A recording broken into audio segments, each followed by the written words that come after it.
I'm here with Jenny and George, and we are talking about preserving coffee and keeping coffee's quality through freezing. So tell me about these coffees. Yeah, so what we have here is a regional from Costa Rica, Ardota, and we bought this 1 year ago. This is the exact same lot. The only difference is we took a portion of that lot and brought it to our warehouse and kept it here for a year, and the rest went to our off-site freezer. So what we have here is a tasting of the two next to each other. Most roasters don't freeze their coffee. So the coffee on our right, you will notice how poorly the coffee is able to last. Right? It really loses its quality. Just to give a little reference, so George started freezing coffee back in 2004 when he started George Howell Coffee. And we've been freezing coffee ever since. We always like to begin all of our tastings with a new versus old tasting. Our company was built basically on freezing coffee. George is a pioneer. Back in 2004 when he started George Howell Coffee, this company, he started freezing small lots. A good portion of all the coffee we purchased here was frozen. We would bring the coffee in, we would vacuum pack it, and then put it in these ice cream type freezers over here. So everything was kept on site. For a while we were doing that, and some of the coffee was unfrozen, but it got to the point where we just couldn't stand those woody notes seeping into the coffee. And also at that time, a lot of coffee wasn't being packaged in Grain Pro. So you had the jute, all these environmental factors seeping into the green coffee. But then many years later, we started receiving our coffees in Grain Pro. Still, coffees were aging. So we actually took the same lot, vacuum packed, froze it, and then kept the same lot in Grain Pro, also frozen, and did blind tests throughout the year. And what we picked up on was there was no difference between the vacuum packing and the Grain Pro frozen. So we decided, okay, easy. We can now freeze all of our coffee, in Grain Pro, and it goes straight to an off-site freezer. In the bags, in the full 60 kilo or 69 kilo bags. No problem. Yeah. That made a difference. And this test is what I call an inoculation. People drink aged coffee all the time, and they have no idea that they're tasting something that's just rotten. But when you start to begin to explain to people, clarity, sweetness, balance, they really pick up on the coffee that's been frozen. So yeah, we can go ahead and taste. Cool. Are we starting with this one or that one? We always like to start with the new coffee, which is the coffee that's been held in the freezer. And it's a pure coffee. Very sweet, very clean. So you're getting that nuttiness, Super citrus, nutty. chocolate, Yeah. sweet and clean. Yeah. It's really that Clean, clarity. balanced. Yeah, that really stands out here. Yeah. Great. And Then we're moving on to the coffee that was held in the warehouse this past year. Yes.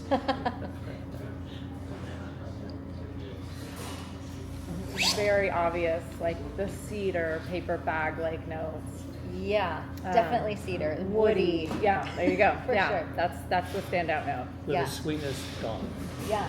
Just gone. Yeah, you can tell that there's definitely there are flavors there. It is a good coffee, Right. but those flavors have been washed away by woodiness. They have. And I can't drink that. You're Yeah. over it. Right. Oh, I hate it. Yeah. Yeah. But when we bring a lot of consumers in, they don't realize this is what they're tasting, and this is that the coffee's actually aged. Sure. Yeah. Well, I feel like if you would have served this to me on drip, I would have drank it happily, without having the back-to-back comparison. But when you have the back-to-back comparison, it's you can't go back. Right? Yeah, it does no favors to the farmer. Right? To present a coffee that's gotten old like that and say it's X-Farm, it tastes completely generic. Totally. It doesn't have the sweetness, it doesn't have the flavors that distinguish it, nothing to sell that coffee for the farmer sale. So I think that's why you see such a popularity in blends, by the way. With a blend, you can have coffees that are a little older, and you do a mix of the old and the new, Yeah. and you keep a consistency.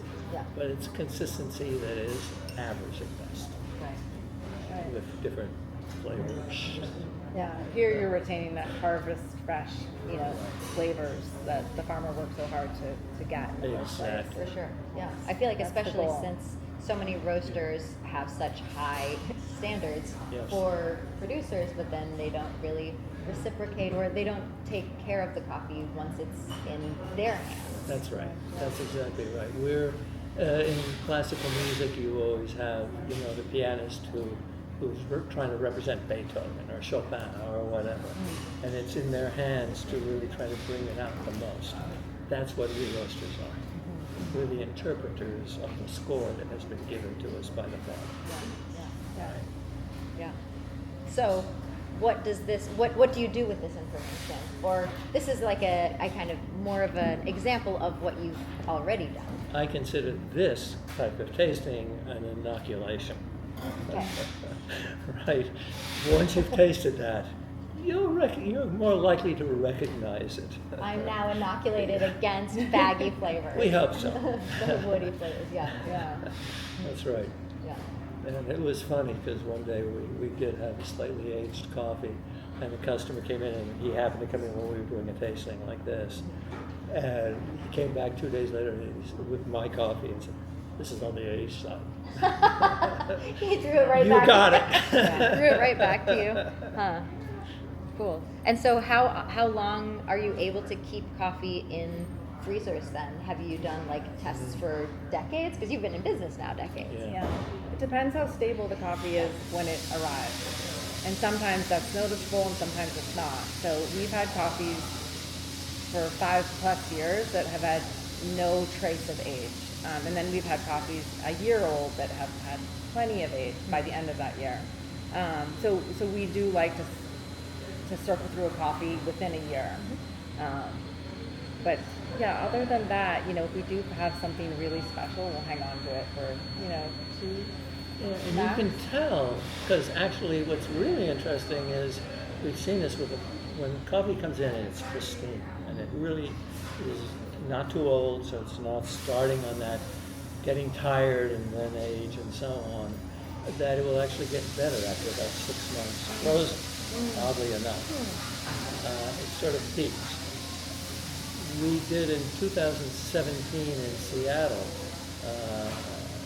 at the show there, we actually did a tasting for people to come to. At the This La was during Marzocco the Cafe. symposium. No, this was the symposium.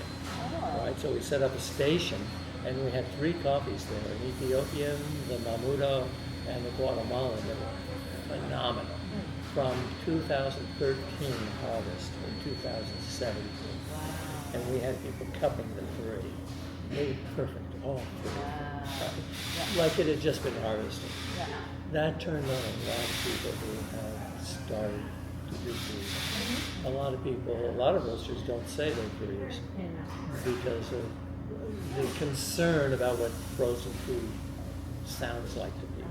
Because of like the energy draw? Or because Energy of what? draw, or just simply, that's not not market fresh, blah, blah, blah, right? But in truth, it is far superior to anything.